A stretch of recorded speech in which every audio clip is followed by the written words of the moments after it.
हम पाकिस्तान की सियासी पार्टियों को ब्लेम करते हैं, विरासत है, बिल्कुल है। पार्टी साजी है जौन सा वो खुद परस्ती और खुद हुक्मरानी है, बिल्कुल है, क्योंकि हमारी फितरत के अंदर पीर परस्ती है। पार्टी को ब्लेम कर रहे हैं, पार्टी के जो सदर है उसको आप पीर खुद बनाते हैं। आप देख लें, इमरान खान साहब को लोग मुर्शिद भी कहते हैं, उनके मुरीद भी हैं। उससे पहले नवाज शरीफ साहब के लोग दीवाने थे, भुट्टो साहब आज तक जिंदा हैं। तो हमारी सियासी पार्टियों में वो जो हमारी माशरती और तारीखी खराबियां हैं वो बदरजे उतम मौजूद है। हमारे पॉलिटिशियन भी हैं जो उनसे वो इतने पावर हंग्री हैं, उन्होंने कभी भी उन अदारों को ठीक करने की कोशिश नहीं की, पार्टी को अदारा बनाने की कोशिश नहीं की, अपने हाथ से ताकत को जाने नहीं दिया और ताकत का इर्तिकाज अपने पास रखा है। जब वो हुकूमत में आते हैं तब भी वो यही करते हैं। पीटीआई एक ऐसी पार्टी बनी थी जिसकी बुनियाद मुतवसत तबके से बनी थी। उसमें मुतवसत तबके के और ख़ास तौर पे नौजवान लोग और जवान लोग और एक ऐसा बहुत बड़ा तबका जो वोट नहीं देता था और सियासत में हिस्सा नहीं लेता था, उसने पीटीआई से सियासत में हिस्सा लेना शुरू किया।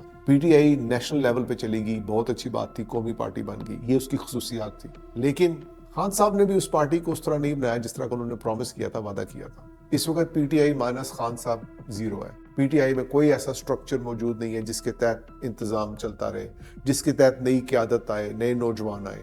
नून लीग और पीपल्स पार्टी को तो बाहर ही रखे हैं, सारी दौर से तो बाहर है। बाकी पार्टियां जो सी वो बहुत छोटी छोटी सी हैं। अब उसमें से सिर्फ एक जमात है, जमात इस्लामी, जिसको हम कह सकते हैं कि वो ट्रूली डेमोक्रेटिक है, जमहूरी है, उनका इंतज़ाम भी इसी तरह का चलता है। लेकिन जमात इस्लामी की ट्रेजिडी ये है कि उन्होंने अपने आप को मौदूदी साहब की सोच में मुक़य्यद कर रखा है, वो कभी उससे बाहर निकल ही नहीं सके, इसलिए वो अपने आप को उस लेवल पे नहीं ला सके।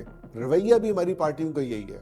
तहरीक लबैक बनी है तो खादम रिजवी साहब के बेटे साद रिजवी साहब उसके इंचार्ज बन गए। फजलुर रहमान साहब की पार्टी है तो उनके बेटे उनके नायब हैं और इंचार्ज हैं।